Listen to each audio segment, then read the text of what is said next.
Hello friends, welcome to today's vlog. In this vlog, we will see the second part of changes after death.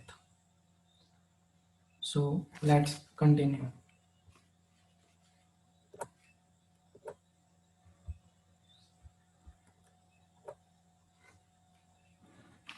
So कल हमने part 1 में immediate changes के बारे में पढ़ा था, ठीक है। और आज हम बात करेंगे अर्ली चेंजेस के बारे में। और हाँ, जो क्वेश्चन 1 मार्क्स में पूछा जाता है उसको मैंने रेड फॉन्ट किया है, ठीक है। तो चलो स्टार्ट करते हैं। अभी अर्ली चेंजेस में क्या होता है, 4 टाइप के चेंजेस थे। Number 1, changes in the eye. Number 2, cooling of the body, जिसे हम अल्गर मोर्टिस भी कहते हैं। चेंजेस 3, पोस्टमार्टम स्टेनिंग, जिसे लाइवर मोर्टिस भी कहा जाता है। और नंबर 4, पोस्टमार्टम रिजिडिटी और livor mortis. So first, changes in the eye, ठीक है। आई में कौन से चेंजेस आते हैं? तो आई बॉल इज श्रुंकन और contract due to loss of fluid. Loss of fluid की वजह से जो आईज है वो श्रुंकन हो जाती है और कॉन्ट्रैक्शन हो जाता है। Pupils is dilated at first due to relaxed contraction. Pupil होते हैं वो पहले डायलेटेड होते हैं, बट आफ्टर सम टाइम बाद में it will start to contract due to rigor mortis. Rigor mortis की वजह से बाद में कॉन्ट्रैक्शन होना स्टार्ट हो जाता है। So there are 2 types of reflex कि कैसे चेक किया जाता है। So the first one is direct reflex. इसमें क्या होता है कि give light directly on the eye by torch. Torch से डायरेक्टली जो लाइट है वो आई में हम देते हैं। और सेकंड रिफ्लेक्स है इनडायरेक्ट रिफ्लेक्स। उसमें क्या होता है, first giving light by the side of the eye and then slowly move the light towards the central part. It means कि इसमें डायरेक्ट जो लाइट है वो नहीं देनी है आईज के कोई भी एक साइड से, मतलब लेफ्ट पार्ट और राइट पार्ट, या फिर लेफ्ट और राइट साइड से हम जो लाइट है वो उसे देते जाएंगे मिडल पार्ट तक, ठीक है।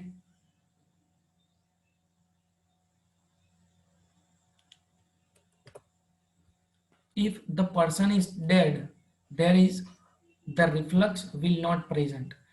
अगर वो इंसान जिंदा नहीं है, मर चुका है, तो वो कोई भी रिफ्लक्स नहीं देगा। Opacity of cornea is well mark after death. जो ओपेसिटी है कॉर्निया की वो वेल मार्क होती है, but only seen in case with I remain open after death. अगर डेथ के बाद आईज जो है वो ओपन ही रहती है, खुली रहती है मतलब, तो उसे उसमें opacity of cornea well mark दिखता है, ठीक है। सो आई डेब्रिज और टेकन एयर, इसे 5 मार्क्स के लिए शॉर्ट नोट में भी पूछा जा सकता है। Due to the debris present in the eye, it forms a triangular mark of yellow color or either side of cornea of each eye is known as taken air. आई में debris present होता है तो triangular mark दिखता है yellow colour का, ठीक है। दोनों आईज में देखा जा सकता है या फिर एक में भी दिखा जा सकता है, लेकिन मोस्टली दोनों में दिखता है। इसमें पहले येलो कलर आता है, yellow colour of triangular from within 2 to 3 hour. पहले 2 से 3 घंटे में येलो कलर दिखता है। Then brown colour of triangular part within 2 to 3 day. अगर 2 to 3 डे बॉडी है वो रहती है तो वो ब्राउन कलर के हो जाती है, वो पार्ट जो ट्रायंगुलर है वो। Then black changes take place only if eyes are open. अगर आईज ओपन ही रहती है तो उसमें ब्लैक हो जाता है, black colour. Potassium ion concentrated is increase in the whited hair fluid। Potassium ion होता है उसका कॉन्सेंट्रेशन इंक्रीज हो जाता है वाइटेरियस फ्लूइड में। सो यहाँ पे आप देख सकते हैं टेकन एयर दोनों आइज में दिख रहा है आपको।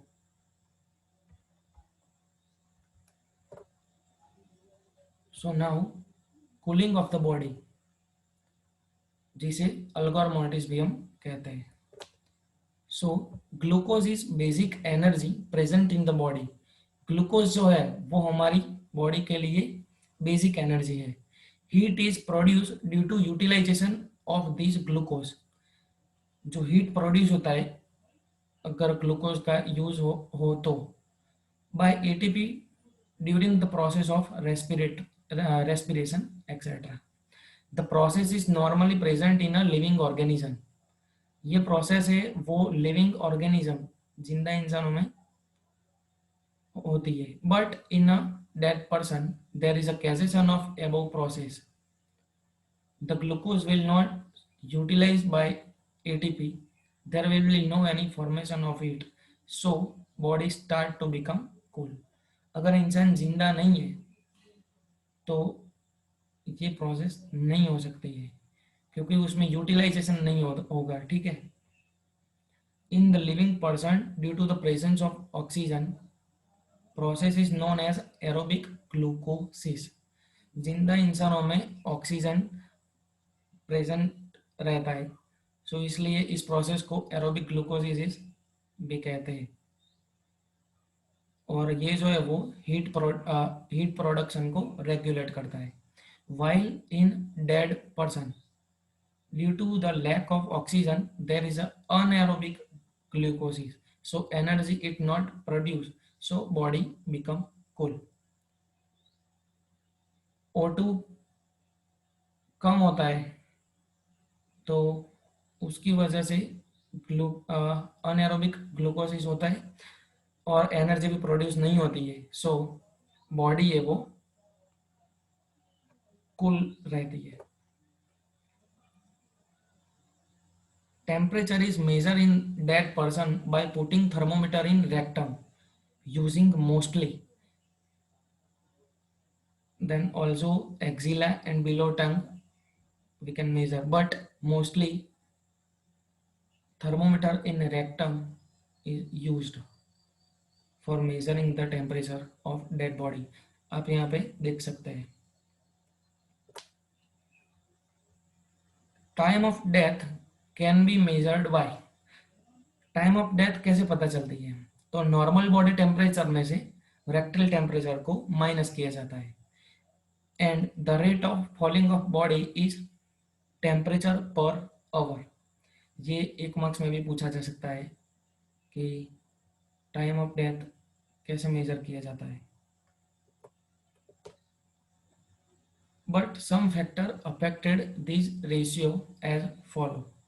Factor affecting the cooling of body, ऐसे फैक्टर है वो अफेक्ट करते हैं। So first one is difference between cooling of body temperature and surrounding temperature. Body का टेम्परेचर और सराउंडिंग टेम्परेचर में डिफरेंस हो तो ये अफेक्ट करता है। वेट एंड बॉडी सरफेस भी अफेक्ट करता है। इन्वायरमेंट भी अफेक्ट करता है। Condition of body whether it is open और कवर्ड बाय क्लोथ्स, ये भी अफेक्ट करता है। नाउ पोस्टमार्टम कैलोसिटी, ये 5 मार्क्स में भी पूछा जा सकता है और 1 मार्क्स में भी पूछ सकते हैं। Body remain hot after death, body remain hot after death in some certain condition is known as PM caloricity। PM caloricity किसे कहता है कि बॉडी जो है वो हॉट रहती है आफ्टर डेथ। उसके कॉजेज क्या है? तो उसका फर्स्ट कॉज है हाई ग्रेड फीवर। अगर वो इंसान में हाई ग्रेड फीवर हो तो रह सकती है। Then temperature regulation centre is severely damaged or failed in this condition due to damage of center the falling of body with disturb and remain hot। जो टेम्परेचर रेगुलेशन सेंटर होता है, ठीक है, वो सिवियरली डैमेज हो जाता है अगर और फेल हो जाए तो भी बॉडी हॉट रहती है। Now the third one is postmortem और कैडवेरिक लिविडिटी और हाइपोस्टेसिस और पिगमेंटेशन और लाइवर मोर्टिस। इसमें क्या होता है फ्रेंड्स, आपको 5 मार्क्स में भी पूछ सकते हैं ये क्वेश्चन और 1 मार्क्स में भी पूछा जा सकता है अलग अलग नामों से। इसका डेफिनेशन क्या है? इट इज ब्लूइश पर्पल और purplish red discoloration on dependent part under the skin due to vasocapillary distension affect death. इसमें डिसकलरेशन होता है स्किन का, ठीक है, वाजोकैपिलरी डिस्टेंशन की वजह से आफ्टर डेथ, डेथ के बाद। उसके कॉजेज क्या क्या है? In dead person there is a cessation of circulation of blood and blood pressure, so blood is remain cooled in the vessel। आपको पता है कि इंसान जब मर जाता है तो उसमें cessation of circulation होता है, ये हमने पार्ट 1 में देखा था इमीडिएट चेंजेस में, ठीक है। No any pressure of tension is affecting it, उसे कोई भी जो प्रेशर और टेंशन है वो अफेक्ट नहीं करता, but gravity is always affect everything.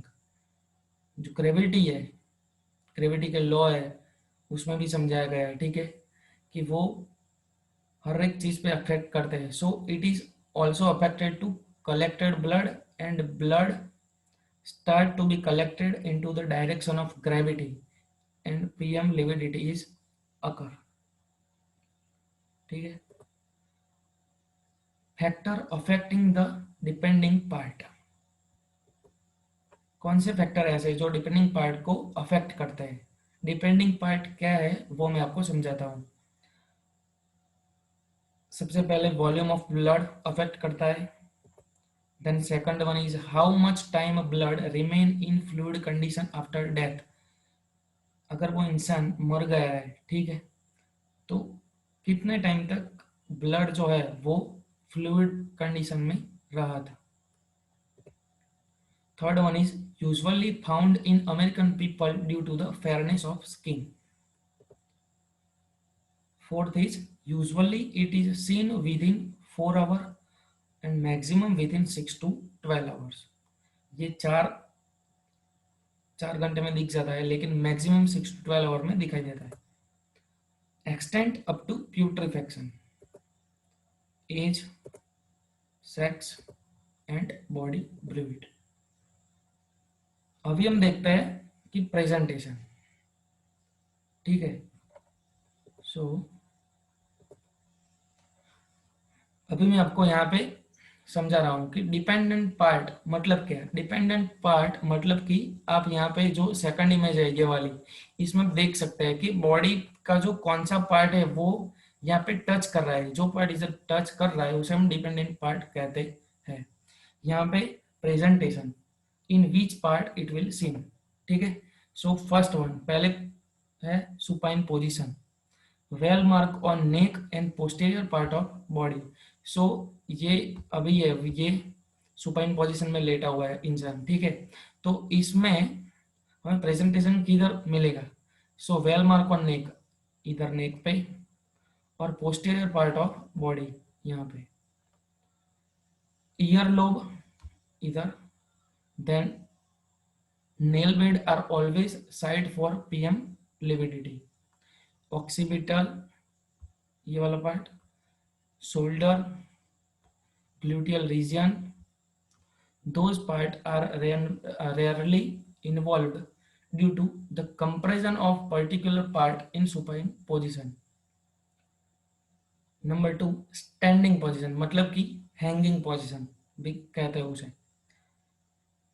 अगर इंसान हैंगिंग करता है तो उसमें क्या होता है कि ये जो प्रेजेंटेशन है ये ओनली हेड एंड फीट पे ही दिखती है, जो पार्ट ग्रेविटी के साइड है उधर। Number 3 prone position, prone position में seen in front side of the body, ये सुपाइन पोजीशन है, इसे कंप्लीटली ऑपोजिट हम देखें तो प्रोन पोजीशन हो जाएगी। और side by body, lividity present on the lying side, ठीक है। इंसान जिस साइड पे लेटा हुआ होगा उस साइड पे हमें मिलेगा। यहाँ पे एक और इमेज है, यहाँ पे आप देख सकते हैं सुपाइन पोजीशन में यहाँ पे बैक में मिली है। ठीक है, नाउ एंटीमॉर्टम, ये भी 5 मार्क्स में पूछा जा सकता है। Difference between antemortem and postmortem. Antemortem, there may be bluish discoloration due to cyanosis or due to blood injury which is not PM lividity। ये PM lividity की वजह से नहीं होता है और ये PM lividity नहीं है, ये एंटीमॉर्टम है। तो उसमें ब्लूइड डिस्कलरेशन होता है, पर क्यों होता है? तो साइनोसिस की वजह से और ड्यू टू ब्लंट इंजरी की वजह से। डिफरेंस बिटवीन साइनोसिस और injury and PM lividity can be known by position of the body. हमें कैसे पता चलेगा कि साइनोसिस की वजह से हुआ है या इंजरी और पीएम लिविडिटी कैसे हुआ है? तो पोजीशन ऑफ बॉडी से पता चल जाएगा।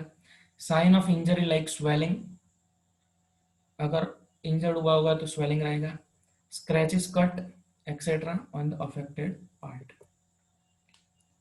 एंड आर्टिफिशियल स्टेनिंग, इसके डेफिनेशन है there may be grease, mud, paint etcetera on body which would be look like lividity and can misguide the examiner is known as artificial staining। ठीक है, so knowledge about these thing is very important। ये भी 1 marks में या 5 marks में पूछ सकता है। आप देख सकते हैं यहाँ इमेज में। Then changes in the muscle. ठीक है, in first stage primary relaxation of flaccidity after death in 1 to 2 hours। Flaccidity means stiffness। It start from eyelid, jaw, extremity। Situation which occur due to relaxation is known as a contact flattening, usually in the supine position। कहाँ से start होता है? Eyelid से, जो, extremity etcetera. After 2 hour second stage is start and which is known as a rigor mortis। so rigor mortis और postmortem rigidity, ये आपको 15 marks में भी पूछ सकते हैं ओनली ये राइगोर मोर्टिस। सो उसकी डेफिनेशन क्या है? Rigor mortis is that state of the muscle of dead body when they become stiff और rigid with some degree shortening. That means कि the muscle of body they become stiffness मतलब जकड़ जाना। ठीक है, मैकेनिज्म क्या है उसकी? Glycolysis is present in the living body in this process. Living body में ग्लूकोलाइसिस प्रेजेंट होता है। ATP are used and ADP are formed because of loss of one molecule of phosphate. ATP use होता है और ADP form होता है क्योंकि phosphate का वन मॉलिक्यूल होता है वो यूज होता है। But in dead body these ATP are not used and due to which stiffness is occur। stiffness spread in following order। stiffness है वो कैसे फॉलोइंग ऑर्डर में स्प्रेड होती है? तो डायरेक्शन के हिसाब भी होता है। सेंट्रल टू पेरिफेरी भी हो सकता है, प्रॉक्सिमल टू डिस्टल भी हो सकता है और इनवॉलेंट्री टू वॉलेंट्री भी हो सकता है। सो ये फर्स्ट अफेक्ट करता है involuntary myocardial muscle, then eyelid, उसके बाद में neck region, then lower jaw, then facial muscle, chest muscle, extremities and lower extremities. ये आपको 1 मार्क्स में भी पूछ सकता है कि stiffness spread in which order. For affecting the rigor mortis को भी कई फैक्टर ऐसे जो अफेक्ट करते हैं। सो उसमें फर्स्ट है health of the person. In healthy person rigor mortis start slowly and remain for long time. जो हेल्दी इंसान होता है उसमें राइगर मोर्टिस स्टार्ट स्लोली होता है और लॉन्ग टाइम तक रहता है। Disease condition, in wasting disease rigor mortis appear quickly and disappear quickly. Wasting disease होता है, ठीक है, उसमें rigor mortis appear and disappear quickly होता है। But in the disease of central nervous system, for example paralysis, it is appear delay and disappear earlier. Then the third one is climate. In cold and wet climate, rigor mortis appear earlier, but in hot and dry climate, rigor mortis is delayed. And the fourth one is age. In the children and old people, rigor mortis weaker and delayed. So differential diagnosis में है heat stiffening, cold stiffening and cadaveric spasm. Cadaveric spasm का मैं आपको एक example देता हूँ। For example suicide case by gun shot, so after death gun is remain in hand. मतलब कि कोई इंसान है, उसमें उसके हाथ में रिवॉल्वर है और वो सुसाइड कर रहा है, तो उसे पता है कि वो गलत कर रहा है, ठीक है, फियर ऑफ डेथ उसमें रहता है और उसकी वजह से जब वो शूट करता है अपने आप को, सो जो गन है वो हाथ में रहती है, उसे कैडवेरिक स्पाज्म भी कहते हैं। और medicolegal importance of rigor mortis ये भी पूछा जाता है। तो medicolegal importance of rigor mortis में sign of death, time of death, position of body and cause of death पता चलता है। तो फ्रेंड्स मैंने इसमें डिफरेंशियल डायग्नोसिस को डीप में नहीं बताया है क्योंकि ये वीडियो वैसे भी बहुत लंबी हुई है, ठीक है। अगर आपको ये समझना है डिफरेंशियल डायग्नोसिस को डीप में, तो प्लीज़ आप कमेंट सेक्शन में मुझे कमेंट करके बताना, मैं इस पे वीडियो बनाऊंगा, ठीक है गाइस।